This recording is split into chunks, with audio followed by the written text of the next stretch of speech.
Assalamualaikum warahmatullahi wabarakatuh. Perkenalkan, nama saya Echani Sauliza dengan NIM 2020 10 11 03 11 179 kelas 4C di mata kuliah Hukum Perdata 3 Waris yang diampu oleh dosen Ibu Tinuk Dwi Cahyani. Di sini saya akan mempresentasikan dari hasil kerja ujian tengah semester saya. Untuk nomor 1A itu kan ada hukum waris dalam sistematika doktrin dan dalam BW. Jadi di dalam hukum waris dalam sistematika doktrin, pengertian waris sendiri itu mengatur hal ikhwal tentang benda atau kekayaan seseorang jikalau ia meninggal dunia. Sedangkan dalam hukum waris dalam sistematika BW, hukum waris ini diatur dalam buku kedua bab 12 pasal 830 sampai 1130 BW. Itu adalah hukum yang mengatur peralihan harta kekayaan yang ditinggalkan seseorang yang meninggal dunia serta akibat-akibatnya bagi ahli waris. Jadi untuk nomor 1B di sini adalah hukum waris dan penggolongan penduduk di Indonesia. Di sini juga dibedakan menjadi dua, penggolongan penduduk Indonesia pada ketentuan pasal 163 IS dan penggolongan penduduk Indonesia pada saat ini. Jadi kalau pada penggolongan penduduk Indonesia pada ketentuan pasal 163 IS itu pada ketentuan ini tuh penduduk Hindia Belanda itu dibagi menjadi 3 golongan, yaitu yang pertama adalah golongan Eropa, yang kedua adalah golongan Bumi Putra, dan yang terakhir adalah golongan Timur Asing. Nah, untuk penggolongan penduduk Indonesia pada saat ini itu dibedakan menjadi 4 golongan. Yang pertama bagi orang Indonesia asli, jadi pada prakteknya berlaku hukum adat. Dan yang kedua adalah golongan bagi orang Indonesia yang beragama Islam. Jadi di golongan ini tuh berlaku peraturan pewarisan Islam. Untuk yang ketiga adalah golongan bagi orang-orang Arab pada umumnya, berlaku seluruh hukum waris Islam. Yang golongan terakhir adalah golongan keempat, yaitu bagi orang Cina dan Eropa keturunan, berlaku hukum waris dalam KUH Perdata. Yang selanjutnya adalah untuk nomor 1B. Ini adalah tentang perumusan atau batasan hukum waris. Jadi di sini tuh ahli hukum Indonesia tuh memberi batasan atau definisi mengenai perumusan hukum waris. Yang pertama itu dari ahli hukum Indonesia Wiryono Projodikiro. Jadi dia memberi rumusan bahwa warisan adalah soal apakah dan bagaimanakah berbagai hak-hak dan kewajiban-kewajiban tentang kekayaan seseorang pada waktu ia meninggal dunia akan beralih kepada orang yang masih hidup. Untuk perumusan kedua itu disampaikan oleh J. Satrio. Di rumusannya dia menjelaskan bahwa hukum warisan menurut para sarjana pokoknya adalah peraturan yang mengatur perpindahan kekayaan seseorang yang meninggal dunia kepada satu atau beberapa orang lain. Untuk ahli hukum Indonesia yang ketiga, dia adalah R. Santoso Pujo Subroto. Beliau memberi perumusan atau bentuk batasan yaitu hampir sama dengan Wiryono Projodikiro, yaitu hukum warisan adalah hukum yang mengatur apakah dan bagaimanakah berbagai hak-hak dan kewajiban-kewajiban tentang kekayaan seseorang pada waktu yang meninggal dunia ini akan beralih kepada orang lain. Seperti itu. Untuk nomor selanjutnya adalah nomor 2A, yaitu tentang asas hukum waris mengenai diri pewaris. Jadi asas terjadinya pewarisan itu kalau pewaris telah meninggal itu telah diatur pada pasal 830 KUH Perdata. Jadi pasal tersebut mengandung suatu asas pokok hukum waris, yaitu bahwa kita bisa berbicara mengenai pewarisan pada kala saat orang atau pewaris itu meninggal dunia. Jadi contohnya B, C, dan D adalah calon ahli waris dari A. Jadi di sini posisinya A adalah pewaris. Sewaktu A masih hidup, B melepaskan hak warisnya dengan imbalan uang kepada C dan D. Kedua-keduanya adalah calon kawan warisnya. Nah, yang seperti ini itu tidak diperkenankan. Untuk selanjutnya adalah asas hukum waris mengenai diri ahli waris. Asas termuat dalam pasal 836 KUH Perdata ini. Jadi menurut pasal tersebut, orang yang bertindak sebagai ahli waris harus ada atau sudah lahir pada saat terbukanya warisan. Lalu terdapat pasal 831 yang merupakan penjabaran lebih lanjut dari asas yang tersimpul pada pasal 836 KUH Perdata. Jadi misalnya contoh kasusnya adalah A dan B berpergian bersama-sama dalam satu pesawat. mendapat kecelakaan sehingga keduanya mati bersama-sama tanpa mengetahui siapa di antara A dan B ini yang meninggal duluan. Dalam hal demikian tidak terjadi hal perwarisan antara A dan B meskipun B ini adalah keturunan dari A. Seandainya B mati terlebih dahulu, maka anak-anak B yaitu E dan F yang merupakan cucu dari A ini akan menggantikan kedudukan B. Tapi di kasus ini kan tidak tahu ya siapa yang meninggal terlebih dahulu dalam kecelakaan tersebut. Maka cucu E dan F ini tidak mendapat penggantian tepat seperti itu. Untuk selanjutnya adalah nomor 3A. Di dalam nomor 3A ini adalah hak paisine. Jadi hak paisine ini diatur dalam pasal 833 ayat 1 BW mengatakan sekalian ahli waris dengan sendirinya karena hukum memperoleh hak milik atas segala barang, segala hak dan segala piutang si yang meninggal. Dimaknai bahwa ahli waris saat meninggalnya pewaris segera mengambil alih semua hak-hak dan kewajiban-kewajiban pewaris tanpa ada suatu tindakan dari mereka kendati pun mereka itu lupa. Jadi untuk contohnya sendiri itu misalnya si A, bapak meninggal dunia dengan meninggalkan B, istri, dan 2 orang anak yaitu C dan D. Maka secara otomatis B, C, D adalah ahli waris dari A. Nah untuk nomor 3B yaitu adalah hak hereditas petito. Jadi hak ini itu telah diatur dalam pasal 834 dan pasal 835 KUH Perdata. Dengan adanya hak ini, seorang ahli waris berhak mengajukan tuntutan untuk pengambilan barang-barang warisan yang dikuasai oleh pihak lain. Jadi, di sini ada contohnya. Misalnya di sini X menuntut berdasarkan hak hereditas petito 955 ayat 2 terhadap sesama ahli waris yaitu A, B, dan C. Hal itu berarti bahwa hak hereditas petito tidak beralih kepada pembeli hak warisan. Pembeli warisan tak memenuhi kualitatif sebagai ahli waris. Untuk nomor 4A, syarat ahli waris ab istento menurut pasal 832 dan 852 BW. Yang pertama adalah menurut pasal 832. Jadi pasal 832 KUH Perdata ini yang menentukan bahwa yang berhak menjadi ahli waris adalah para keluarga sedarah dan suami atau istri yang masih hidup. Jika semua ini tidak ada, yang berhak menjadi ahli waris adalah negara.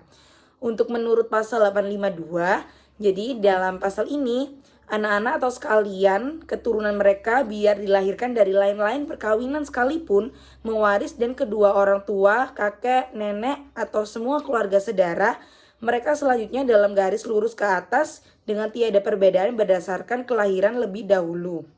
Untuk yang B adalah mewaris berdasarkan haknya sendiri. Jadi menurut pasal 852 ayat 2, mereka yang terpanggil untuk mewarisi berdasarkan haknya atau kedudukannya sendiri, mewarisi kepala demi kepala, sedang mereka yang mewaris berdasarkan penggantian tempat, mewaris pancang demi pancang. Jadi nanti contohnya A, B, dan C mewaris dari P berdasarkan haknya atau kedudukannya sendiri. Mereka mewarisi kepala demi kepala, tiap kepala atau ahli waris menempati bagian yang sama besarnya dari warisan P yaitu masing-masing sepertiga. Untuk yang C adalah mewaris berdasarkan pergantian tempat. Jadi mewaris berdasarkan pergantian tempat ini diatur dalam pasal 841 KUH Perdata, yaitu penggantian memberikan hak kepada orang yang mengganti untuk bertindak sebagai pengganti dalam derajat dan segala hak orang yang digantikan. Untuk contohnya misalnya di sini adalah P sama dengan pewaris, A, B, C adalah anak-anak pewaris, D, E, F adalah cucu-cucu pewaris dan anaknya adalah anaknya A. Kalau A mati lebih dahulu dari P, maka bila P di kemudian hari meninggal, berdasarkan asas tersebut di atas yang mewaris adalah B dan C. A tidak mewaris karena pada saat P meninggal, A telah tidak ada. Konsekuensinya D, E, dan F tidak menerima apa-apa. Untuk selanjutnya adalah nomor yang D, yaitu syarat penggantian tempat. Jadi yang pertama adalah orang yang digantikan tempatnya harus sudah meninggal. Secara akontroda berarti orang tak dapat mengganti tempat orang yang masih hidup. Bahkan yang berpendapat bahwa orang tidak dapat menggantikan tempat melalui orang yang masih hidup. Jadi di sini adalah contohnya EE dan FF tidak dapat menggantikan B melalui D yang masih hidup. Yang kedua syaratnya adalah Sejalan dengan itu, orang tidak dapat menggantikan tempat orang yang menolak warisan karena yang onwardi dan menolak adalah orang-orang yang masih hidup. Selanjutnya adalah nomor 4E, yaitu peristiwa pergantian tempat. Jadi yang pertama, penggantian tempat dalam garis lurus ke bawah tanpa batas sebagai diatur dalam pasal 842 BW. Garis lurus ke bawah artinya adalah keturunan, anak, cucu, cicit, dan seterusnya. Yang kedua adalah penggantian tempat dalam garis menyamping demi keuntungan keturunan saudara-saudara pewaris. Hal itu diatur dalam pasal 844 KUH Perdata. Yang ketiga, undang-undang masih mengenal satu lagi pergantian tempat dalam garis menyamping dirumuskan pada pasal 845 KUH Perdata. Yang selanjutnya adalah pembatasan atau asas penggantian tempat. Kalau pada pasal 842 BW menetapkan bahwa penggantian tempat dalam garis lurus ke bawah yang sah, maka terhadap penggantian tempat keluarga saudara dalam garis menyimpang terdapat suatu batasan, yaitu sebagai yang disebut dalam pasal 861 KUH Perdata yang menyatakan keluarga saudara yang dengan si meninggal bertalian keluarga dalam garis menyamping lebih dari derajat ke-6 tidak mewarisi. Yang selanjutnya adalah hubungan antara pasal 861 dan pasal 845 KUH Perdata. Jadi atas pembatasan penggantian tempat dalam pewarisan dalam garis menyamping sebagai ditetapkan dalam pasal 861 BW terdapat suatu perkecualian. Perkecualian itu memberikan oleh pasal 845 BW yang menyatakan bahwa dalam hal di samping keluarga saudara yang bertalian darah terdekat dengan si pewaris, ada anak-anak atau keturunan saudara-saudara laki-laki atau perempuan dari anak-anak tersebut seakan-akan ditarik pamannya sehingga dapat turut mewaris. Dalam keterangan tersebut di atas belum nampak adanya perkecualian atas pembatasan pasal 861 KUH Perdata. Selanjutnya adalah nomor 5A. Yang pertama adalah ahli waris golongan pertama. Ahli waris golongan pertama itu adalah keturunan, yaitu anak-anak bertalian darah dengan pewaris dalam derajat yang pertama. Karenanya mereka mewaris kepada kepala demi kepala. Artinya mereka masing-masing mempunyai hak yang sama besarnya. Ini diatur pada pasal 852 ayat 2 KUH Perdata. Untuk yang mewarisi di golongan pertama lagi itu adalah suami atau istri yang hidup lebih lama. Dengan adanya perubahan atas pasal 832 dan 852 KUH Perdata, maka istri sekarang dianggap sebagai seseorang yang mempunyai hubungan yang lebih dekat dengan pewaris. Jadi contohnya di sini adalah P adalah pewaris meninggalkan seorang istri yaitu A dan dua orang anak yaitu B dan C. Sehingga di kasus ini masing-masing dari ahli warisnya mendapatkan bagian yang sama yaitu 1/3 karena mereka semua terdapat di dalam golongan pertama. Untuk ahli waris golongan kedua ini adalah orang tua beserta saudara-saudaranya. Hal ini didasari pada pasal 854 ayat 1 mengatakan apabila seseorang meninggal dunia dengan tak meninggalkan keturunan maupun suami atau istri, sedangkan bapak dan ibu masih hidup, maka mereka masing-masing mendapat 1/3 warisan jika pewaris meninggalkan satu saudara. Jadi contohnya misalnya pewaris ini adalah B. Pewaris ini adalah P. Dia belum menikah dan tidak memiliki keturunan, tapi dia memiliki kedua orang tua yang masih hidup dan satu orang saudara. Maka yang berhak mewarisi di sini adalah kedua orang tuanya dan satu saudara itu. Jadi bagiannya di sini sama, yaitu masing-masing mendapatkan 1/3. Untuk selanjutnya adalah ahli waris golongan ketiga. Ahli waris golongan ketiga ini diatur pada pasal 853, 857, dan 858 KUH Perdata. Pembagian ahli waris golongan ketiga ini juga harus dilakukan cloving atau dibagi dua terlebih dahulu, yaitu setengah untuk bagian ahli waris dari garis sebapak dan setengah untuk garis ibu, kakek dan nenek. Di dalam kasus ini tuh yang menjadi ahli warisnya adalah kakek dan nenek.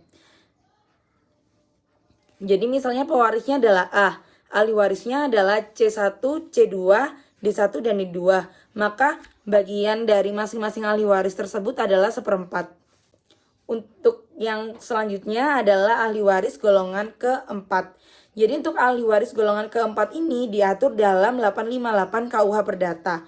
Pembagiannya adalah harta warisan di cloving sehingga masing-masing setengah untuk garis bapak dan setengah untuk garis ibu. Yang mewarisi adalah keluarga dari garis ke samping sampai derajat ke-6.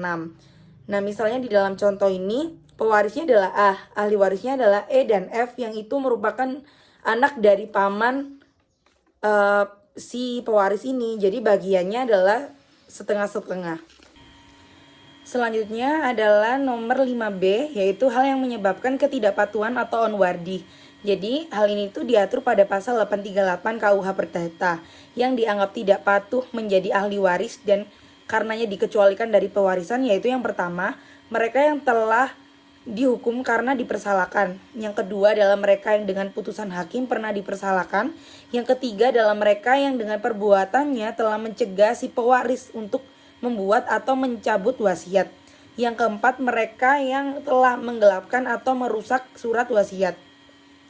Akibatnya terhadap ahli waris lain, yaitu pada pasal 1059 KUH Perdata, warisan yang semula menjadi hak bagian atau hak bagian si tidak patut ini sekarang jatuh kepada orang terpanggil untuk mewarisi bersama-sama atau sesudah si tidak patut. Jadi untuk contohnya di sini adalah P adalah pewaris, sedangkan A, B, dan C adalah anak pewaris. A adalah si tidak patut atau onwardi. Yang dikatakan terpanggil mewarisi bersama adalah B dan C. Untuk yang nomor 6, selanjutnya adalah nomor 6. Yang pertama adalah anak luar kawin mewaris. Selanjutnya adalah nomor 6. Yang pertama adalah anak luar kawin mewaris bersama-sama ahli waris golongan pertama.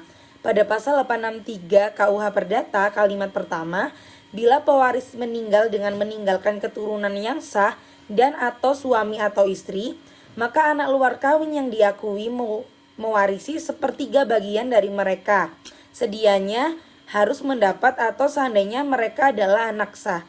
Jadi untuk contohnya di sini adalah P sama dengan ahli waris dan X adalah anak luar kawin yang telah diakui secara sah. A dan B adalah anak sah. Ahli warisnya di sini adalah 3. Jadi masing-masing adalah sepertiga terlebih dahulu. Nah, untuk anak yang tidak anak di luar kawin ini adalah sepertiga dari bagian aslinya, yaitu sepertiga kali sepertiga sama dengan 1/9. Untuk sisanya adalah 8/9. Lah ini dibagi menjadi 2 kepada A dan B, yang masing-masing A dan B adalah mendapatkan 4/9. Untuk kedua adalah anak luar kawin mewaris bersama-sama ahli waris golongan 2 dan 3. Jadi untuk pasal 863 BW kalimat kedua ini, jika yang meninggal tidak meninggalkan keturunan maupun suami atau istri, tetapi meninggalkan keluarga saudara dalam garis ke atas atau saudara laki-laki dan perempuan atau keturunannya, maka anak luar kawin yang diakui mendapat setengah dari warisannya. Jadi contohnya di sini adalah P adalah pewaris, X adalah anak luar kawin yang diakui, A dan B adalah ayah dan ibu, yaitu adalah golongan kedua, C dan D adalah saudara, yaitu juga termasuk dalam golongan kedua. Jadi di sini ahli warisnya ada X, A, B, C, dan D. Jadi ahli warisnya ada 5. Maka X bagiannya adalah setengah. Jadi sisanya setengah dari ahli waris tersebut diberikan kepada X, lalu setengahnya lagi dibagi untuk A, B, C, dan D, yaitu masing-masing akan mendapatkan 1/8. Yang selanjutnya adalah anak luar kawin mewarisi bersama-sama golongan keempat.